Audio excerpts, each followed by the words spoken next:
Wallace, it sounds like walrus, get it? Played by Justin Long, is a podcaster who'll do anything for views and attention. Don't we all? His co-host and sidekick, Teddy, is played by Haley Joel Osment. They're hosts of a podcast called the Not See Party. As in not seeing, not the other thing. Not Nazi with a Z. They exploit viral videos like the fame-hungry attention whores they are.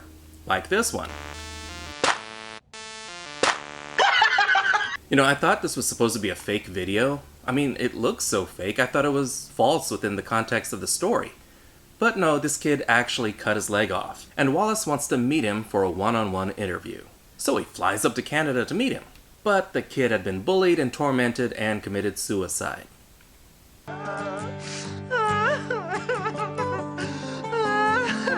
That leaves Wallace without a story. Not wanting to fly home empty-handed, he answers an ad to hear interesting stories. Harley Quinn Smith and Lily Rose Depp are girl clerks. They get their own movie eventually. Haha, nepotism! Wallace travels to the middle of nowhere, in the dark, alone. You want a human centipede? Because that's how you get a human centipede. Mr. Howe? Meet Howard Howe, played by Michael Parks. Now, Mr. Howe would be appropriate, but I prefer the intimacy of Howard. Seems harmless enough. What size skin suit you wear? What? Nothing. Huh. In 10 minutes, I've watched Justin Long urinate twice. It's not a joke, it's just an observation. It's also making me want to pee. Come on, go through the medicine cabinet. We all do it. I don't. Other people do. Howard really does have some intriguing tales. He just seems out of his league, really. Howard talks about meeting Ernest Hemingway. He doesn't seem the type to be impressed by Ernest Hemingway. There was a time I met Johnny Knoxville. Holy shit! And he collects unusual stuff. That's the baculum of a walrus. That's a walrus dick?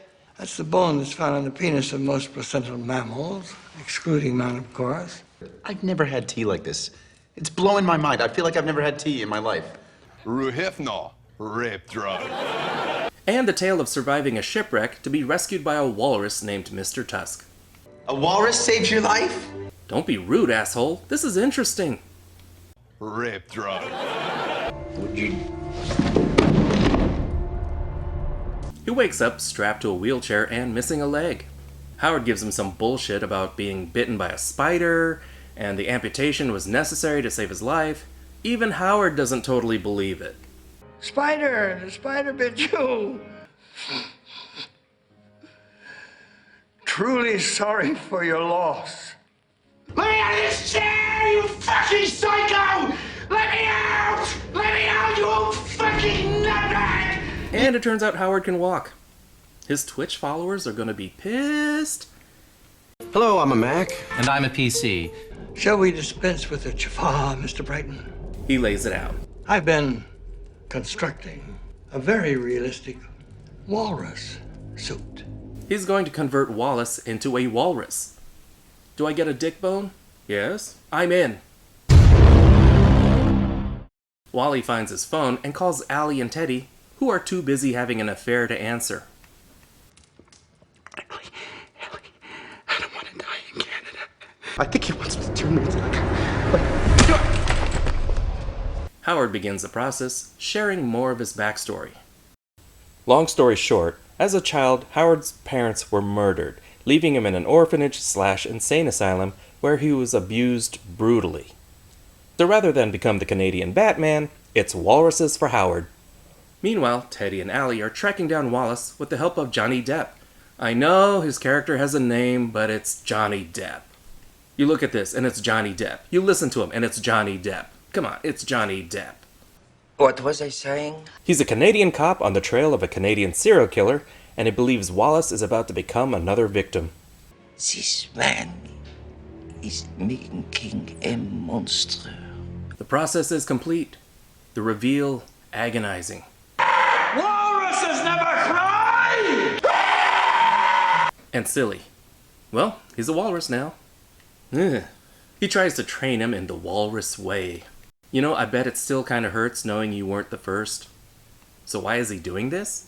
In desperation, he killed and ate Mr. Tusk, literally seconds before rescue. He's felt guilty ever since. And he should. Mr. Tusk was your friend, man. Things are getting weirder. What's happening now? Please be trying to drown him. Ooh, that water must be cold. Howard wants to relive the day he killed Mr. Tusk, but this time give the walrus a shot at killing him. An open letter would have been fine. Now he has to shed his human nature and embrace his inner walrus. So he wants to fight a walrus that's actually a human in a walrus suit. Seems fair. Well, that levels the playing field. You will fight me, Mr. Walrus, or you will die! I can't lie, this is freaking hilarious. Am I really watching this? Help is almost here, but why stop it now? Either you go full walrus, Or this! Wallace must kill or be killed, but if he kills, that means he's become the walrus. I didn't make the rules. your survival instincts have kicked in. So have mine! It's too late for Howard. Mr. Tusk gets his revenge. Sweet, toothy revenge. See why I didn't want you to come to Canada? Come on, pull the trigger!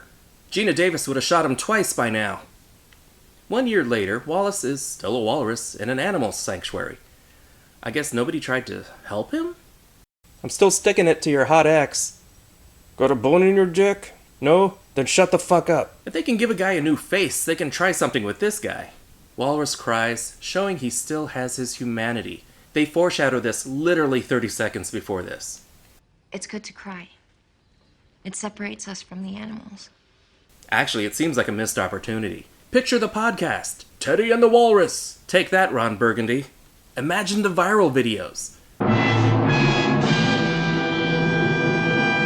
Wallace would get so many clicks. That was Tusk.